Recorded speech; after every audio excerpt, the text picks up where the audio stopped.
Eu queria ler com vocês Mateus 23:15. Isso, vamos ler? Vamos lá então. Ai de vós, doutores da lei e fariseus hipócritas, porque viajais por mares e terras para fazer de alguém um prosélito, um convertido. No entanto, uma vez convertido, o tornais 2 vezes mais filho do inferno do que vós. Ai de vós, guias cegos, porque ensinais. Se uma pessoa jurar pelo santuário, isso não tem significado. Porém, se alguém jurar pelo ouro do santuário, fica obrigado a cumprir o que prometeu. Tolos e cegos, pois o que é mais importante? O ouro ou o santuário que santifica o ouro? E mais dizeis, se uma pessoa jurar pelo altar, isso nada significa. Mas se alguém jurar pela oferta que está sobre ela, fica assim comprometido ao seu juramento. Embotados, o que é mais importante? A oferta ou o altar que santifica a oferta?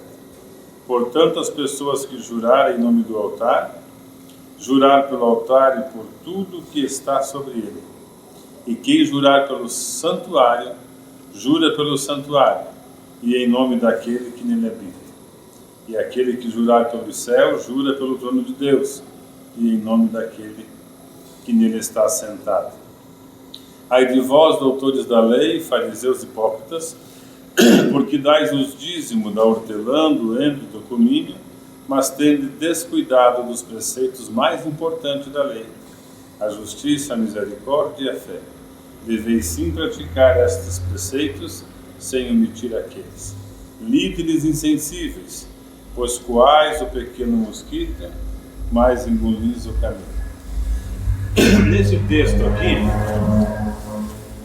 Jesus só reprova tudo aquilo que era feito por esses líderes religiosos. E nós vivemos uma situação hoje que, se não cuidarmos, vamos entrar por ela também, porque você não tem muito escape.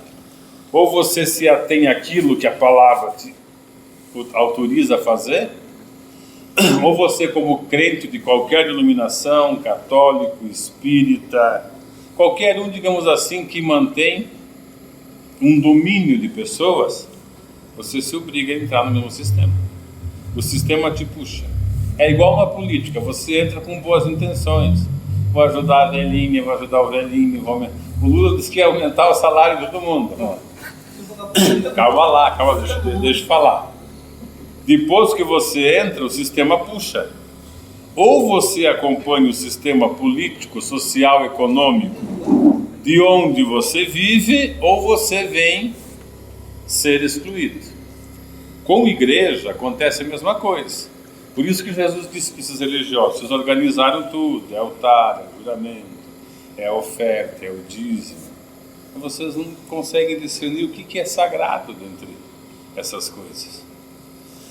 Vocês convertem as pessoas se tornam terrivelmente imperdoáveis e vocês continuam. Vocês vão analisando preceitos, né, que são na verdade religiosos, mas que não têm o verdadeiro valor.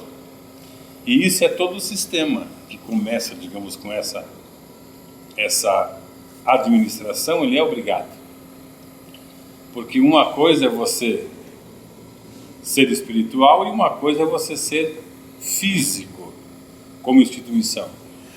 Como igreja, o irmão Antônio pode ser crente na casa dele, a esposa, todos vocês, no trabalho, lá na China, lá no Japão, como igreja de Cristo. Como igreja denominacional, você representa a tua entidade nos padrões dela. Enquanto ela tinha padrões bíblicos, eram poucos, mas havia algumas. Caminhava-se. Hoje os padrões estão mudando, a mudança de valor é muito, muito clara, muito forte. Então as pretensões são outras, tá? No contexto aqui do dízimo, o pessoal se agarra também no Novo Testamento. Deveis fazer essas e mentira aquelas, mas aqui não existia igreja. Certo, irmãos, é o seguinte: Jesus, quando veio, ele veio sob a lei, falando dos que estavam sob a lei, para cumprir o mandamento dado por Deus e iniciar a nova aliança. Então, quando Jesus fala a esses escribas e fariseus, ele falava a homens da lei que deveriam pagar o dízimo com o propósito de manter os levitas conforme Deus tinha proposto até a nova aliança. Quando ele não fala isso para a igreja como igreja da nova aliança. Ele diz: vocês pagam o dízimo e fazem bem, porque isso faz parte da lei. Mas vocês fazem isso e omitem as mais importantes, que é ter misericórdia, é ter compaixão, é perdoar. Então até ali ele fala. Jesus, ele vem, ele não sai do judaísmo, ele cumpre toda a lei.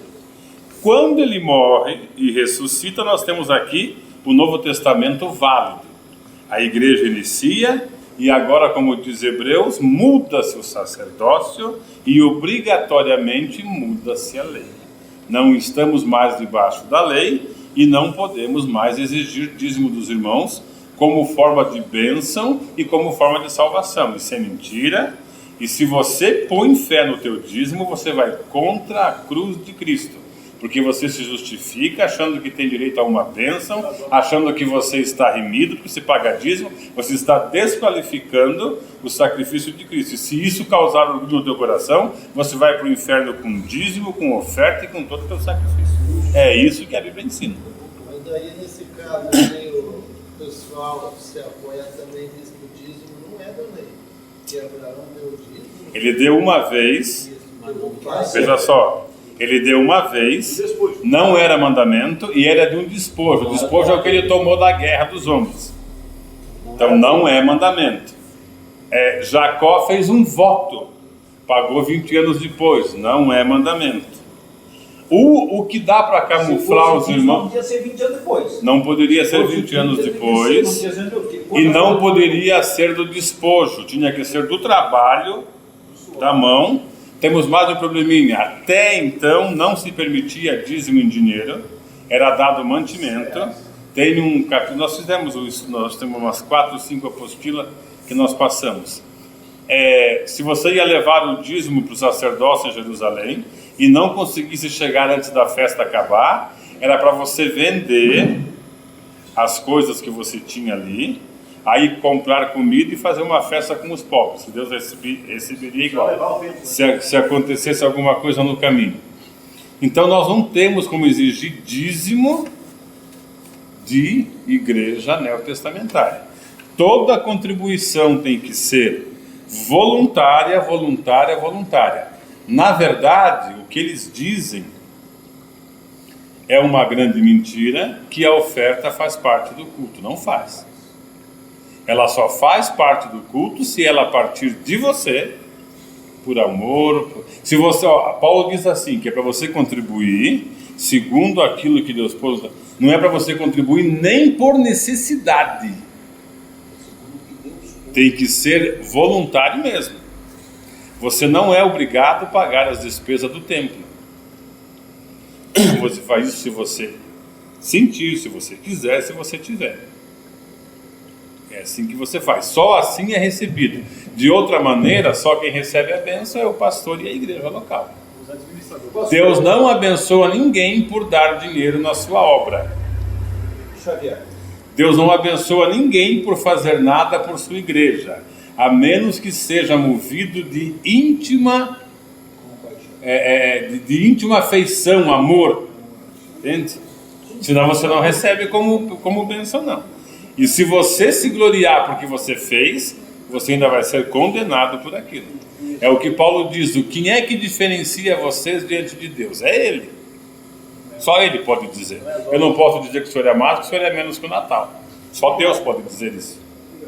Como fez com o diabo a respeito de Ló. Aí ele fala assim: o que é que você tem que você não tenha recebido? Em um comentário o pregador diz: se você tem coisas boas, você recebeu de Deus. Porque todas as coisas boas vêm de Deus. Se você tem ruindade, você vem do diabo, porque as coisas ruins vêm do maligno. Em todo caso, não é teu, nem o bom e nem o mal, você não tem nada. Então, se tudo que você tem você recebeu, por que você se gloria como se você não tivesse recebido? Então, Jesus passa essa questão E esse dízimo que garante bens, esse dízimo, irmãos, se nós formos falar em linguagem bíblico-teológica profunda, ele infelizmente, eu não uso as palavras para não assustar os irmãos, né? Ele é chamado de maldição. Tudo que substituir o sacrifício da cruz é maldição para a tua vida. Ah não, Deus me usa porque eu pago o preço. Que preço, rapaz? A Bíblia diz que as nossas justiças são como trapo de imundícia. E quando fizermos tudo que nos for mandado, seremos servos inúteis. Se você, orando de madrugada, jejuando no monte, fazendo campanha, se livrasse do pecado, o que Cristo veio fazer pendurado naquela cruz, criatura do céu? Era só ensinar, irmão, jejua, ora, faz campanha. Está perdoado. Não preciso matar meu filho lá. Xavier. Então tudo que você põe, né? Tudo que você põe, você inutiliza o sacrifício. Hoje nós estamos melhor, mas quem começou no passado, Israel viveu isso na pele, porque ele achava que Jesus morreu de frio. Os crentes pentecostais que foram fiéis em dízimos, teve alguns que foram abençoados por oportunidades, por acertos na vida, e eu conheci irmãos que morreram fiéis passando fome e davam o dízimo. Tiravam o dízimo primeiro. Tiravam. O pastor que me admoestou, eles mandaram: deixa a luz, deixa a água, deixa o IPTU e traz a primícia para a igreja, para o diabo não destruir a tua vida. E os irmãos morreram nesse engano. Não tinha prosperidade. Hoje a crentalhada está bem, mas não é só a crentalhada, é praticamente o Brasil todo, porque a questão socioeconômica melhorou. É como preparou-se aquele grupo de missionários que foi pregar em Cuba, na Batista. Prepararam mensagem de prosperidade. Lá, o maior salário abaixo do governo é $15 por mês. O litro do leite custa 2 e o sabonete custa 80 centavos de dólar. Como é que você vai dar prosperidade num lugar desse? Eles tiveram que mudar a mensagem.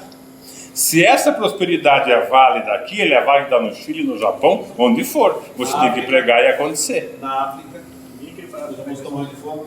Então, irmão, a Bíblia ela não mente.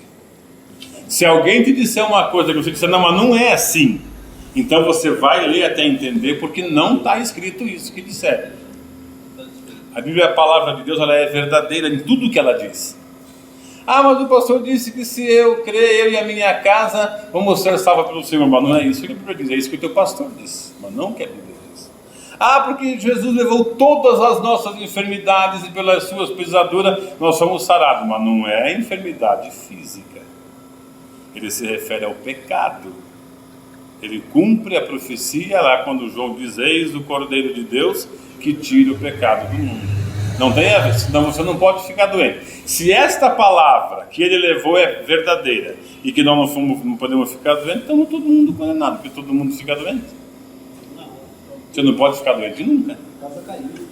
E por que Deus não faria isso? Por que Deus não daria mais prosperidade para os seus fiéis, não curaria os seus fiéis, não libertaria os seus fiéis? Porque ele criaria uma atração para chamar as almas a si. Se todo mundo que ouve a palavra, que aceita Jesus, tivesse livre de toda a sorte de mal, você acha que haveria alguém descrente na face da terra? Lógico que não. Eu fico crente e não fico mais doente. Eu fico crente e prospero. Eu fico crente e ninguém pode comigo. Deus iria ter um bando de, como é que a gente chama,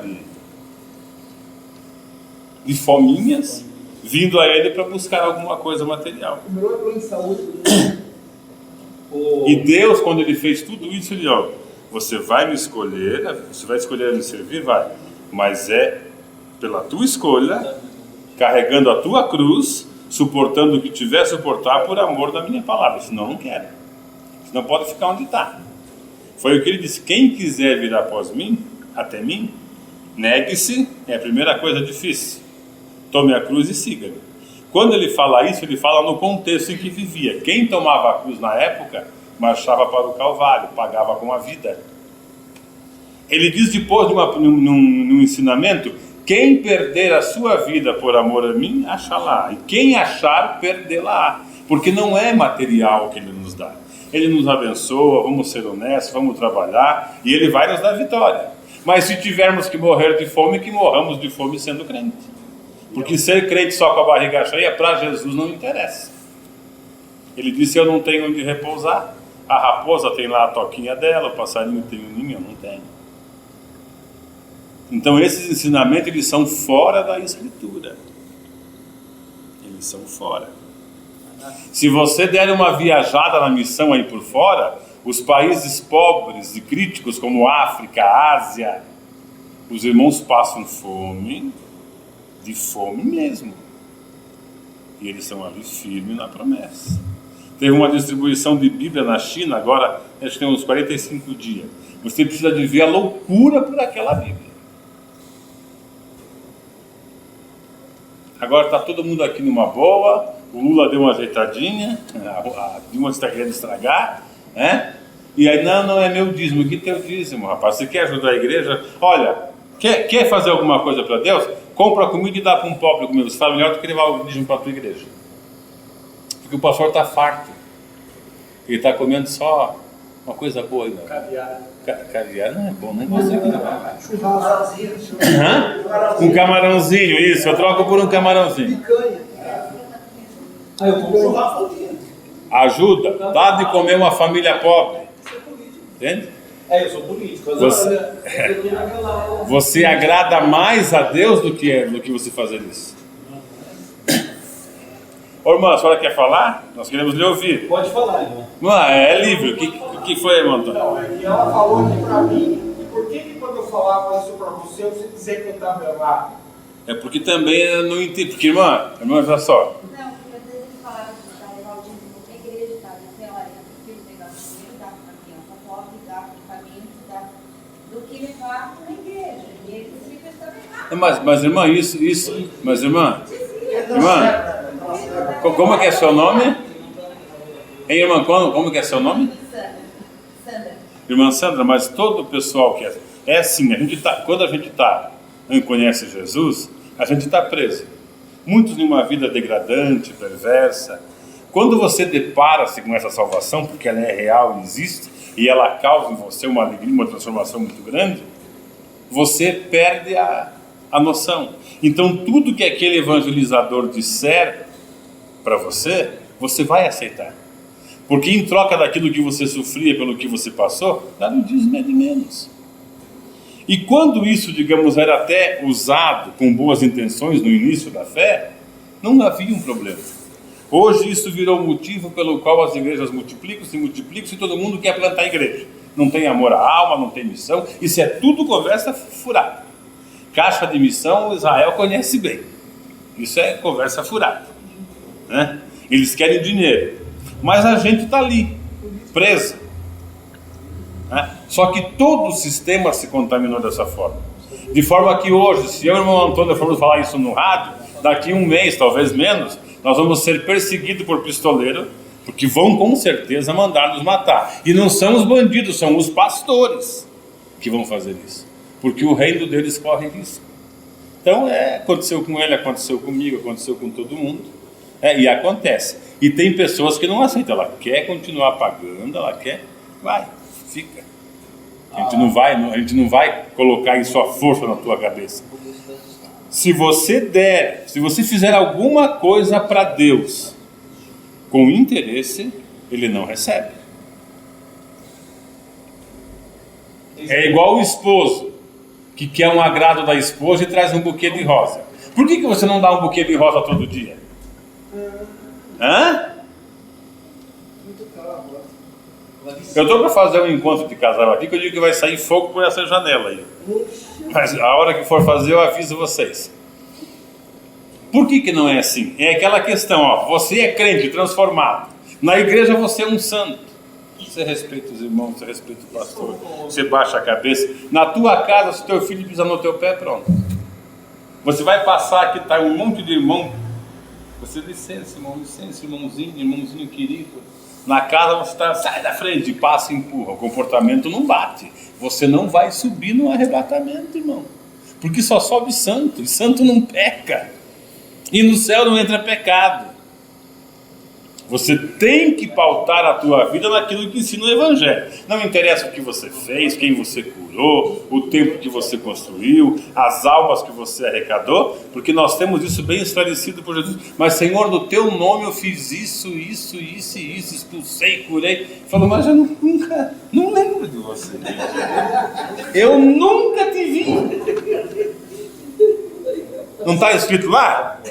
Eu nunca te vi, rapaz. Vai embora. Ao passo que os que cumpridos vêm, bendito dos meus pais, para o reino que vos está preparado desde a fundação do mundo. Não tenho o que discutir. Não tenho o que discutir. Ou nós nos pautamos pelo que está escrito aqui, vivemos uma vida cristã livre, porque só o Filho que liberta, que deixa livre. Ou nós vamos marcar passo aí, vamos cair na mesma barrocada todo mundo. Isso não tem como tirar. Mas, infelizmente, o sistema é pernicioso e atualmente perigoso. Se você enfrentar as igrejas que se unem, porque por interesses comuns, elas se unem, né? E também se separam. Como eu quero que vocês tragam o dízimo aqui, não deixo nem você visitar a igreja do vizinho. Ovelha rebelde que sai do rebanho, vai lá pastar, capim seco no outro rebanho, vai para... Isso é coisa de pastor, louco. Porque quem vai para o inferno primeiro é ele. Agora, quando é para defender uma questão dessa, aí a gente se une, eles são igual caranguejo, brigam entre si, mas se alguém colocar a mão na boca do saco, eles vão tudo para cima dele, eles são igual caranguejo. E no céu não entra caranguejo, pronto. Então não tem conversa. O Evangelho é puro, é simples, é para ser vivido em liberdade, sem denominação, sem prisão, irmãos em comunhão, esperando o arrebatamento. Porque o nosso Senhor é um só.